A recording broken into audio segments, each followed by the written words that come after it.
All right. We are live. Going to let a few people trickle in, and then once the people are here, we will talk a little bit more about homeschooling. Got an exciting show today, but let the people come in. And I was not Ahathia. Thank you for joining. First one here. This is not my regularly scheduled time. I stream every day at 12 o'clock now, but I pushed it back to 1 o'clock because I was looking at some land, and I wanted to talk to you guys a little bit about a few things. My personal situation, a parent that I recently spoke to who's doing amazing things with their children. This guy's, he started a tech company, and he wound up selling it for a good amount of money, and I had the privilege of talking to him about actually going to his house and talking to him about his children, how he's educating them, and what he views in terms of their future, and how I have spoken to him about unschooling and these type of things. So again, I'm just going to give it a second. I'm going to let a few more people trickle in, as this is not my regularly scheduled time. And then we will get into the really pretty cool stories. So to start, let's do a recap of what we discussed over the last few... Oh, you know what? I forgot to put a title on this. Of what we discussed over the last few streams. So the first thing, if you are new to homeschooling and you just get into it, the first thing you need to do is familiarize yourself with your responsibility as a parent record keeper. And this is such an important thing. Alex Knight, thank you for joining the stream. Welcome. So if you just started homeschooling, you have to make sure that you're familiar with the regulations in your state. Where do you find them? Go to the Homeschool Legal Defense Association, find your state, and it lists everything you need to know. Do you need to have a high school diploma to homeschool, a GED? Is your child required to take standardized tests? Are there any subjects that your child is mandated by law to take? And a lot of you are like me and think the government can, for all intents and purposes, shove it, right? But we have to keep these records because, God forbid, anyone from the government ever knocks on your door. You want to make sure you dot your I's, you cross your T's, because if you do that, then they can't make a claim against you and say that you're doing your child a disservice. And for other reasons as well, maybe 2 years from now you want to put your child back in public school, your circumstances change. So record keeping. So many of you are new to homeschooling, so I want to beat that like a drum to make sure that you're in a position where if anyone does try to mess with you, or later on maybe you want to get your children into college, you can do that. Now, college isn't the goal. And we're going to talk a little bit more about unschooling, about following your children's interest, and a very good experience I had with this very successful, I don't want to put too much of his information out there, but this very successful tech giant who I had the privilege of visiting his house and doing a consult of how he wants to educate his children, along with what I was doing today in terms of setting up my own child's education, right? And how we both plan to educate them and prepare to bring them into the world. So once you set up your record keeping, right, you want to familiarize yourself with Charlotte Mason, Montessori, the classical trivium of education, classical education, as well as unschooling. And those are some of the topics that we discussed over the last few days. So just as a quick recap, a classical education is the trivium of education. Grammar, logic, and rhetoric. And basically, you would break your child's education up into 3 separate phases. There is the grammar phase, where you teach children the importance of defining terms, right? So at the onset of any argument, when your child is writing a paper, when they're doing reading, when they're having a conversation with someone, when they're listening to a political speech, when someone's trying to fool them, children with this classical education know that they are supposed to define their terms. So they would say to the speaker, okay, what is your definition of this word? And by doing that, you make sure that they can't manipulate you by kind of using the same word with multiple definitions. So this is the groundwork of understanding how arguments are formulated. By the way, 2 books to read if you're interested in a classical education for your child are The Well-Trained Mind. And by the way, if any of you have any questions, I'm very interactive. Feel free to jump in. I'm more than happy to answer questions about anything in general or your child specifically. So the other book that I suggest all parents read who are interested in a classical education is The Lost Tools of Learning by Dorothy Sayers. So it goes over the classical trivium, grammar, logic, and rhetoric. The first stage, grammar, is about defining terms, right? You always understand the definition of words. It's very important for understanding arguments. Once children learn to do that, they are taught about logic, right? A plus B, if A, then B, then C, right? So you're basically giving children intellectual self-defense.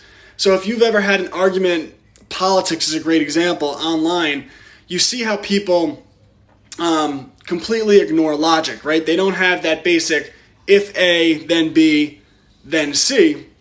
And what I think, it's kind of like they lack intellectual self-defense, right? You should view your child's mind as a computer system. And a computer system without antivirus software is going to get clouded and then not be effective. So by teaching your child logic at an early age and doing a lot of work with that, and by the way, there's great books to teach children logic. There's a book, it's called The Logical Fallacies book. I think it's the Detective Dog. Really good stuff. All elementary school children should get it. It teaches them logical fallacies. So the classical trivium, grammar, logic, and rhetoric, define your terms, basic logic, A, then B, then C, and rhetoric, which is the art form of communicating your point to a crowd, often using emotions. And 2 of the examples I gave the other day were, and I used political examples because they're just something everyone's familiar with, right? When President Trump ran for office, right, all of the Republicans were running on securing the southern border. Trump separated himself to his base by saying, we're going to build a wall. That is a rhetorical statement because to the listener, you could picture a wall on the southern border, and it's more powerful than saying we're going to secure the southern border. Or Obama is very good at using rhetorical questions. So maybe he would talk about Trump or someone else, and whether they've condemned something, good morning, whether they've condemned something like white supremacy or not, Obama, this is what he does. He's very good at it. And once I say this, when you see him talk, you'll realize what he's doing. How hard is it to condemn white supremacy? How hard is it to say you're against white supremacy? Right? Because by asking the question, the listener is assuming they're accepting your premise. Oh, that guy didn't condemn white supremacy, right? So this is rhetoric, and the children of politicians and very wealthy people are taught this in advanced, in the country's most prestigious private schools. Do you have any advice for making friends? I'll be your friend. I'm assuming you mean for your children. So socialization is only a problem in homeschool if you don't make it a priority, right? Now, when you set up your homeschool, math is a priority, right? You're going to make sure your child has a math curriculum, a science curriculum, a history curriculum. Well, I kind of advise parents do the same thing, but instead of with a traditional subject, you do that with socialization. So for my son, for example, I get him out of the house as much as possible. Every Sunday we go to a church and he plays in a church, quote-unquote, preschool. But just on that Sunday where he plays with the other children, we take him to Mommy and Me's. We take him to a music class that's taught on Fridays at actually a separate church that we don't even attend. But we go, my wife and I, we bring my son. We take him to parks all the time. We have play dates with other children. Socialization is only a problem if you don't make it a priority. So make it a priority. And, what I find is military families are a great example. Most career military men, by the way, I'm sure you can hear my children screaming in the background. Most career military families, right, they move every 2 years. And you don't ever meet their children and say, oh, he's so weird, right? In fact, the children of servicemen are often better equipped socially because they move every 2 years. They're forced to put themselves out there and challenge themselves. So they're very comfortable stepping into new social situations and saying, hi, I'm so-and-so. Would you like to hang out? This is what I'm interested in. And what I've seen with my son early in his life is he's very good at going to the playground, going to the park and saying, hi, I'm Brady, and I would like to play. So it's just only a problem if you don't make it a priority. So make socialization a priority. So we covered the classical trivium, we covered record keeping, and the next thing is unschooling. And this is where I want to tell you a really cool story. So I do put myself out there in terms of socialization, and I do have friends that I meet over the internet, and I was fortunate enough to be part of a private group of really cool people, and they invited me out over the weekend, about 2.5 hours away. I was invited to now a friend of mine's house. And he invited me over, and I didn't know what I was stepping into. As it turns out, this guy has been very successful in his life. He started a small tech company. He was able to build it up, and he was able to sell it for a substantial amount of money. And drove up to his house, and I was driving through the woods, and I didn't know what I was getting into. And then I pull up, a gate opens, and it's just this beautiful, immaculate homestead with this big house and cows and chickens, and he had a wood mill, and a very successful guy. He was telling me about other land that he has in other places. What are the first steps into homeschooling? I'll get into that in a second. So I get to his house, and, we're shooting shit and talking, having a good time. And, as the day goes on, he's aware of what I do. So obviously we start talking about education. He homeschools his children because really these days, anyone who is bothered by what's going on in the world homeschools, right? I mean, over 12 million people homeschool in the United States of America right now. It's no longer an outlier. It's no longer on the fringe. And that's why it's not hard to meet people and join homeschool co-ops and set up situations where your children does have access to other people and they could homeschool. So this guy has started a tech company, sold it for a lot of money, set up a homestead that he's living on, very successful, to the point where he was able to take 2 years off of work just to set up his homestead. So very impressive guy. And I was talking to him about his children's education and homeschooling, and through the conversation, I had suggested, because his children are very interested in computers as well, he was teaching them the tech side of that. By the way, if you want your child to get involved in computer coding, I'll give you a few programs right now. I'm in my private homeschooling community, so I go down to Coding Computers, and I can show you guys this. So, you guys see it? That's me. It's my dumb mug. But I go down to Coding Computers, pre-elementary, and Codable is a great program to get your children into. But there's all kinds of programs here that you can use to teach children coding in early childhood. And then I have middle school, high school options, where there's basic subscription models that you can teach your children coding for like $15 a month, and they can learn step by step. And if they get really into it and you want to get more advanced, you could even pay for private tutors teach your children advanced coding. But I was talking to this guy, and he said, maybe when they're older, they'll do coding stuff. And I said, well, why would you wait now to teach them the entrepreneurialism that you've done yourself and could work for your children? And what I suggested was that he actually as part of a homeschool assignment, have his very impressive 10-year-old scout out a few local businesses, find businesses in the area that don't have high-performing or well put-together websites, put together a plan, a presentation, and go into these businesses and offer to completely overhaul their website at a fee. And whether the experience of putting that presentation together alone does so much for that child's mindset, and there's a good chance that if they do that, that when this 10-year-old brings this presentation to a business owner, that they'll be so impressed that they'll actually give him a shot, and now he's doing real business. He's doing marketing, sales, building websites, contracting with a business, doing the accounting, right? Developing mindset. This is what homeschool is all about. So after we spoke, that's an option that now he's really considering having his 10-year-old do that assignment. And to me, I think that's something that is just so cool. And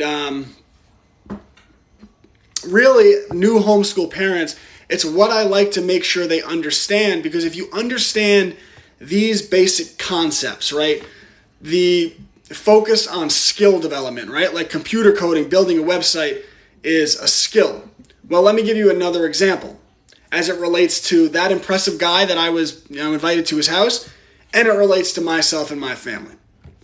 So we talked about other options and stuff his children enjoy doing, and because he has a homestead, the children have been building sheds, right? Helping him with construction, helping him with gardening, and working on a wood mill, right? And putting all these different things together.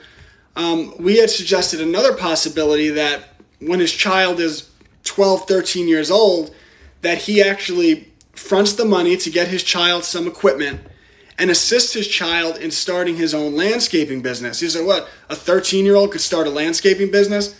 Of course. And the model that he talked about was showing his son how to start small at 13 years old, building up this business as he does his schooling with the objective of when he graduates high school, 17, 18 years old, that he actually sells the business, get the business in a position where he could sell it to someone else for a large chunk of money, and then he could start his life off having built a business and sold a business for a large amount of money, and then he would have the freedom and the flexibility to do whatever he wants after he graduates high school. And keep in mind, his father built a tech company, right? So this is an impressive guy I'm talking to, and sold it himself for what many of us would call very successful. So these are the type of things that you can do with your children. Now, about 2 months ago, for those of you that don't know my backstory, I had joined, and I am going to answer your question, what is the first step into homeschooling? I want to get through this, and then any questions you have, I'm happy to answer. But about 2 months ago, I was still on Long Island, and I moved across the country, right? I had sold my house, I had my Long Island home, sold my house, purchased some land in North Carolina with the plan of building. About 1.3 acres I was going to build on, and a few more acres of shared farmland with another family that we're here with. And the plan was to put up a house, but my wife and I talked about it because another 16 acres of land came available for sale, right? By the way, we don't do debt. I think debt is the devil's game. I think it's what makes people desperate. It's why people have to cover their face when they don't want to, because they're afraid to lose that job, because they have to pay off their mortgage, or maybe they have to get a medical procedure they don't want because they're afraid to lose that job because they have to pay off their mortgage. So a lot of what we're seeing happening in the world is because people are positioned in a way that people have a lot of leverage over them. So my wife and I saw that these 16 acres came available for sale, and that's why I was late today, because I do 12 o'clock every day. But I wanted to go check it out, and now what we're considering doing is, rather than building a home on that 4-acre parcel where we could build a home, a stick home from scratch, very nice, we're actually thinking about getting the 16 acres and getting a double wide trailer and setting up a trailer on the 16 acres, and that would give us more flexibility to build our homestead. And when we talk about the things that I already, I had visited a homestead this weekend, the things that a child could learn in terms of learning how to cut down trees. You want to talk about a skill that would free your child? A person that knows how to cut down trees can always earn a living in this world, and they could never be declared unessential. Well, when we get this land, we'll be cutting down our trees. I'll be teaching my son how to do that, how to clear a path, how to lay down a cement foundation, how to clear off land, how to compost soil and get it ready for farming, to get chickens and cows, and to set up a whole homestead, and all of the skills that my son could learn from that, because homeschool really is life school. And I think for new homeschool parents, this is what I want you to understand more than anything else, because if you understand this basic philosophy, these concepts that we are raising people, we are raising not 18-year-olds who the only thing they can do is take on $100,000 of college debt, right, to go to college for 4 more years and still not know what they want to do. We are preparing people to be free, independent, sovereign people who know their rights, know how to defend themselves, know their value, know how to earn money in this world when they are 18 years old. That is how you educate a child. And there was a time where that was understood, right? Because if you go back before the early 1900s, and can read cursive, yes. I guess you saw my other post on that. But if you go back before the 1800s, the cursive thing is very important. I'll get into that. But before really 1900, 1910, most schools were just that one-room schoolhouse. And contrary to popular belief, we're not more evolved these days. These people had tremendous skills, and they knew how to take care of themselves and live outside of this controlling beast system. And that's what you can help your children get back to. And if you teach them skills and interweave entrepreneurialism into their education, well, there's no limit to the things your child can do. And they don't have to do these things at 22, 23, 24, 25 years old. If you're educating your child right, they should be starting their business at 10, 11, 12, 13, 14 years old. And by the time they graduate high school, they should already be self-sufficient so that they can go out into the world at 17, 18 years old, get a place, take care of themselves. And then they have an education in areas that public school does such a terrible job. Like, they understand entrepreneurialism, they have skills, they know how to, they know their value in the world, how to create value out of nothing. And then they have financial literacy. So now starting at 18 years old, they understand what a Roth IRA is. They understand the power of real estate, the difference between assets and liabilities, right? Financial education's very important. We start that in my program, Homeschools Connected. When families join, I actually start their children on a path that I create for them to learn financial literacy starting at 4, 5, 6 years old, so that by the time they're 18, they understand all these concepts, and they do it before they have crippling debt and all of the different pressures of the world. Wanting to homeschool my preschool age kids, love watching to learn how to do so effectively. Hey, Lucy, the people in the live stream hear you. They don't want to hear it. Come here, Missy. Come here. You guys want to see my dog? Say hi to the people. She a beautiful dog? I love her. My little Lucy. All right. So we are preparing children. So cute. Thank you. We are preparing children to be successful individuals in the world. And I had mentioned your rights, and someone above, we are doing the same thing on a 40-acre homestead. Oh, God bless you. That's amazing. That's really cool. Want to say hi to the people? Hello, people. Come say hi to the people. Come say hi to the people. Come say hi to the people. It's my beautiful wife. Hello, people. With my diaper. My daughter. With my diaper. My beautiful daughter. Aubrey, and she'll be growing up on a homestead and learning real world skills. And say hi. Hi. You see the people? You don't see the people. You see yourself in the phone. Mwah. Oh, here you go. Take the little girl. Yeah, I'm teaching her how to make chili. Oh, you got it. So my wife is teaching her how to make chili, which is something we've done since the children were little. And by the way, I start, when people join my homeschool group, I start so many families on a path to teach their young children cooking. Because it's not only beautiful. Thank you. I know that little girl just melts me. But I start so many families on a path to start teaching their children cooking and the culinary arts. Cooking is one of my favorite skills to teach young children because my wife just said it's her favorite, because it's one of those skills that at a very early age you can start teaching children entrepreneurialism and marketing and sales. For example, a child really only has to know how to bake cookies for you to start their first little business venture, right? You know, I've advised families who have 5-6-year-old girls who have baked cookies, set up a little stand. I don't blame Lucy for that one. There's a car alarm going off. It's all right, Lulu. Set up a little farm stand, so to speak, and did a little bake sale of cookies that they made. So you take this little 5 or 6-year-old, bake cookies, set up a table, people come by, pay them money. Maybe they make, 30 cookies, whatever it might be, $1 a cookie. Well, that 5-year-old gets that $30. What a great life lesson. What does that do for their mindset development? They start to see the world with an abundance mindset. So whereas other people don't see opportunities, by the time that child is 7, 8, 9, 10, 15 years old, they see opportunities everywhere. That's our car? Yeah, where are the keys? Oh, I'm sorry. I thought that was a neighbor's car. I have the keys.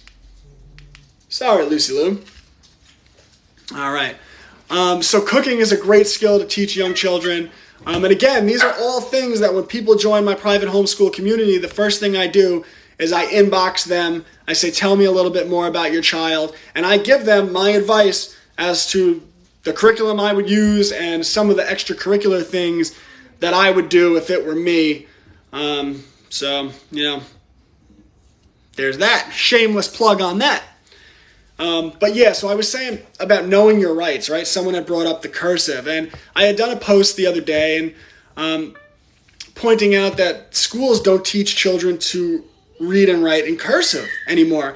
And the reason this is so problematic is many of the important historical documents, such as, the Declaration of Independence, is written in cursive. And in order to give children a proper education and to teach them their rights, they need a lifetime of experience personally going through historical documents and going through documents. And you can only do that if you know how to read. It's also why I like so many children starting Latin at a young age, right? I think I'll be starting my boy on Latin pretty soon because that's the root language. And if you understand Latin, it helps you pick up on a lot of definitions and subtleties that most people in everyday life miss. Because when you're studying history, you can only really understand it if you go through the primary documents for yourself. And let me give you an example, because how many of you think what you see on the news is complete and utter trash? Now, me personally, I would tell you everything you see on CNN, MSNBC, and Fox News is in some way or another complete and utter trash and a lie. I know some people will say, oh, this is the good network, or this is the good network. I disagree completely. And maybe one day I'll do a stream in which I follow the money trails and show you why I've drawn that conclusion that the news is complete and utter trash. But you see how often they lie and how they create these fake narratives and how people buy into the lies over the course of maybe 1 week later, right? 1 week later, a lie can almost be set in stone for the majority of the population. Well, now you're going back 50 years, 100 years, 150 years. So many of these narratives that children are indoctrinated with, right? They're told, this is what happened in history, right? They'll tell you the Civil War was fought over slavery. Well, read the primary documents, read the original writings of Stonewall Jackson, Abraham Lincoln, and you'll say, oh, the Civil War was not fought over slavery. That's nonsense. That's a narrative that's taught to children because it creates a mindset that allows the political powers to better control the population with divide and conquer tactics. So the only way you could really understand history is, I don't care, so like, oh, little Johnny's in 3rd grade, he has to memorize this date in history, right? That's ridiculous. Who cares? I mean, sure, he could do that, but what really matters is, does little Johnny read through the documents for himself, and then based on what both sides of people in a conflict are saying, because there are 3 sides to every story. There is the left side, the right side, and the truth. So read the primary writings of people on both sides of arguments, and then form their own unique understanding of what happened throughout history. That is how we teach our children history, and that is how we raise critical thinkers. Because when you compare and contrast, right, if you take one child and most of their education is memorizing so-called historical facts, so-called scientific facts, whatever it might be, they do that for 12 years.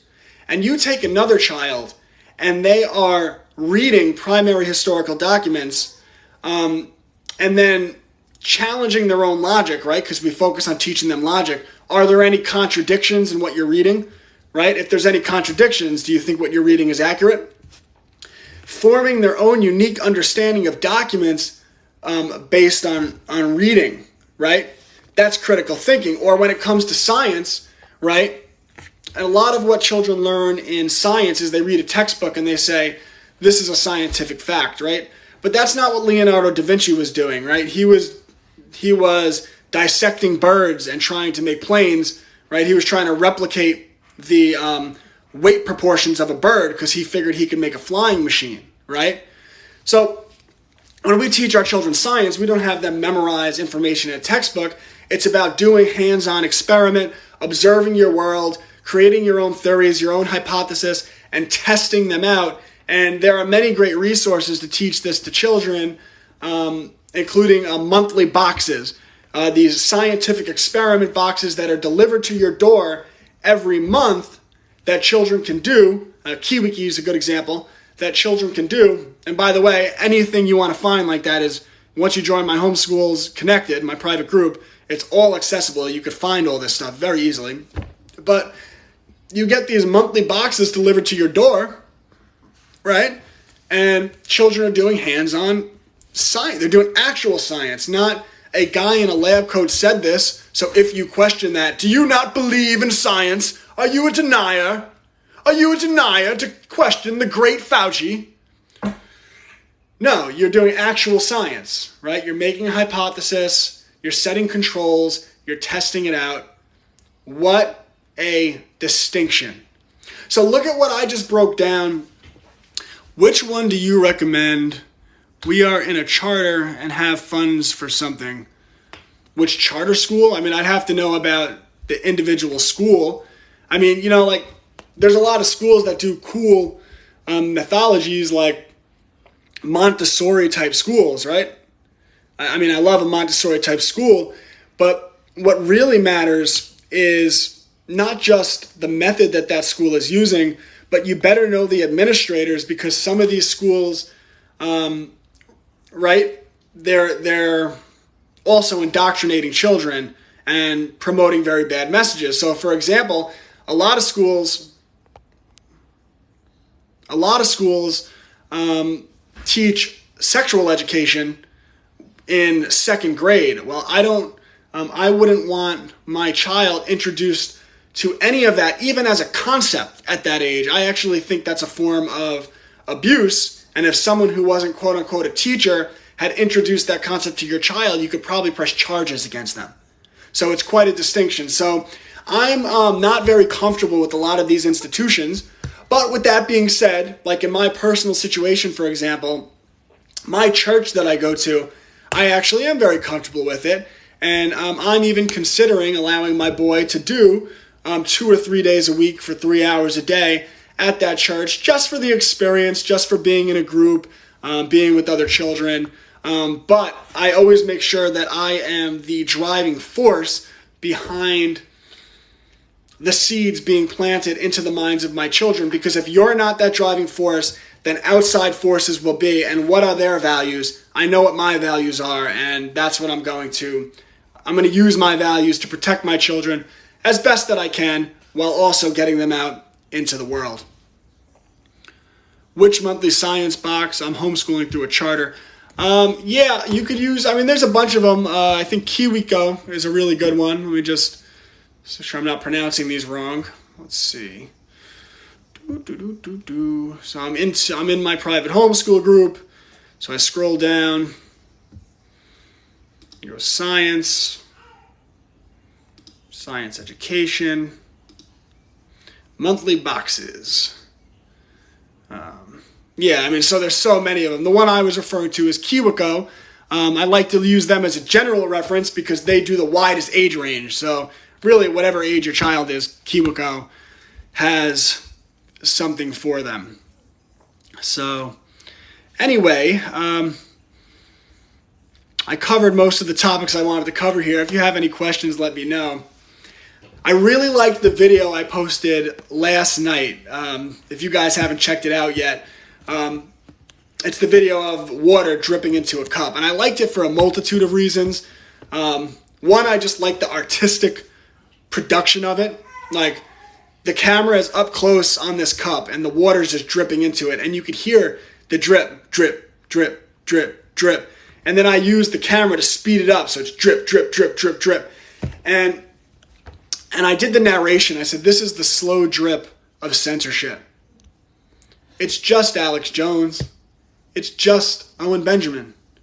It's just pro-gun groups. It's just pro-life groups. It's just conspiracy theorists. It's just white supremacists. Did you know he's a white supremacist, and he's a white supremacist, and she's a white supremacist too?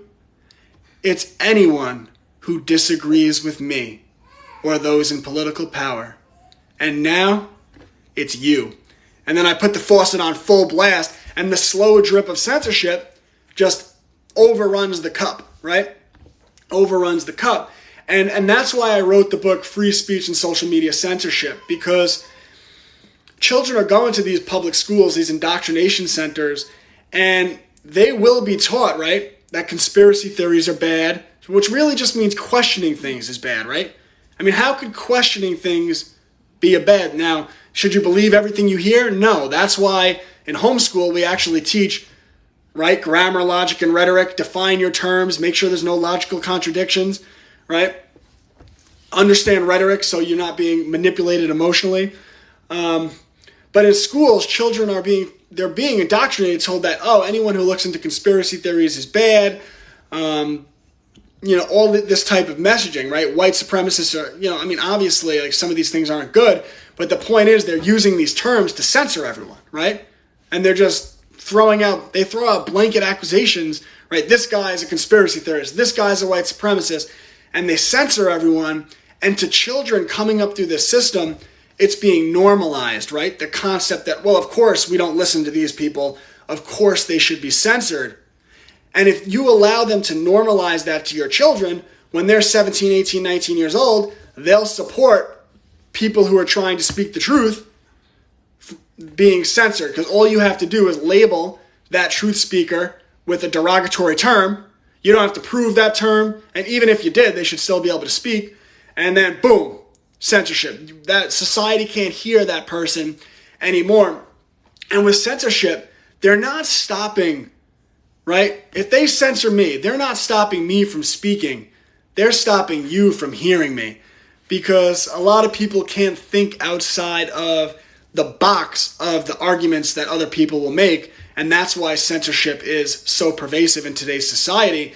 So I wrote that book on social media censorship for that purpose, to normalize to children at an early age, right? To get them to think critically about censorship and why it might not be such a good thing, right? So I think that's important. I just ordered one of your books. I'm looking forward to reading it to my kids.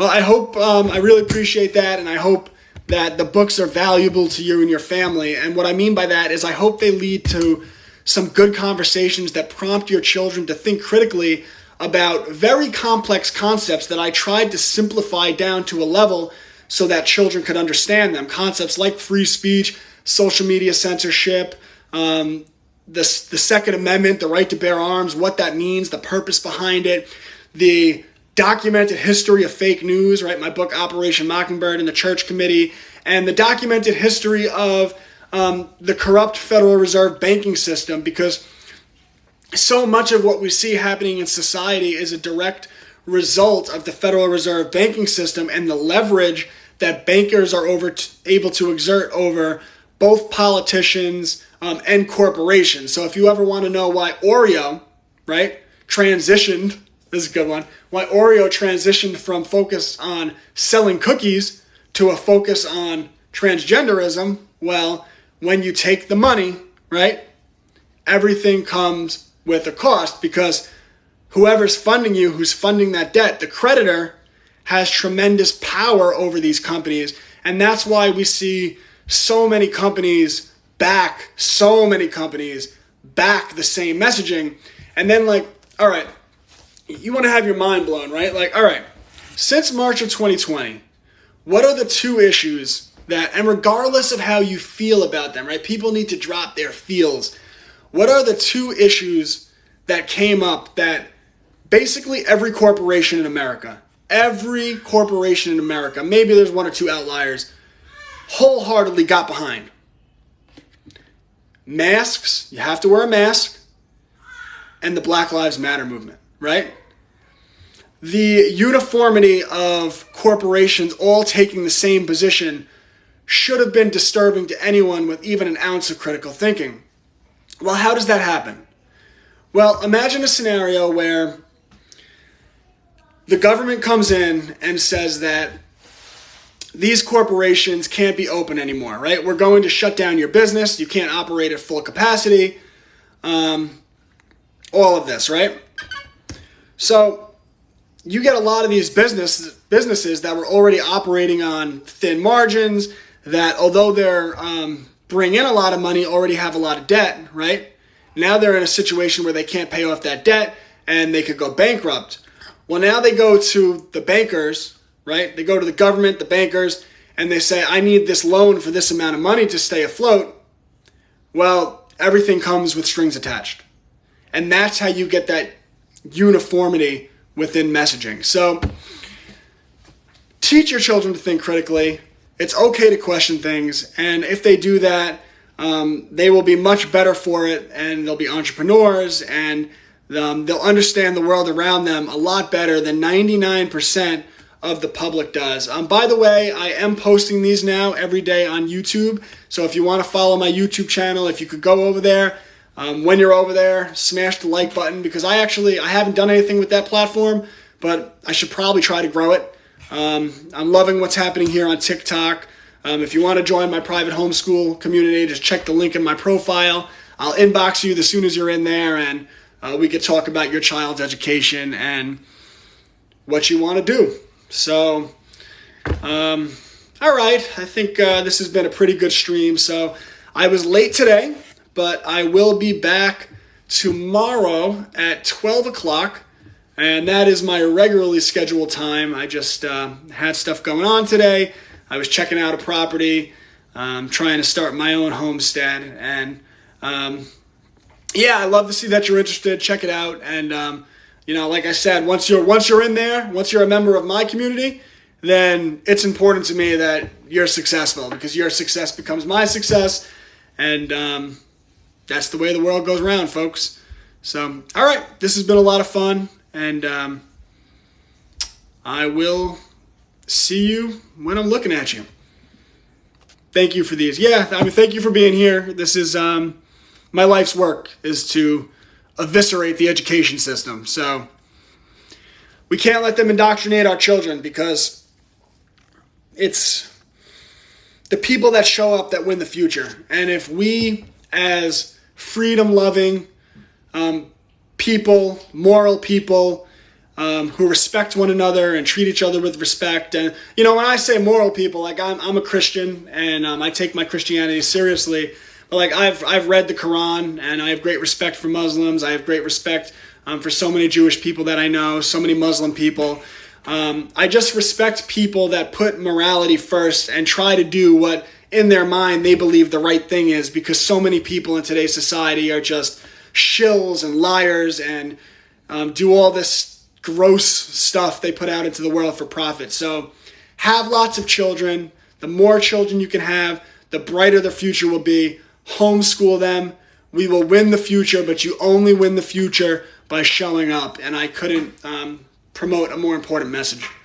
I have a 7 and a 10-year-old. Which book of yours should I start with? I mean, I love them all.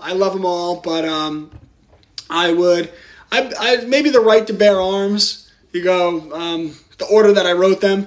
The Right to Bear Arms. Blanking out on my own books. Blanking out on his own books. The Right to Bear Arms. The Bear from Jekyll Island, which is about the banking system. Operation Mockingbird and the Church Committee, which is about fake news. And then free speech, social media censorship, and the First Amendment, which is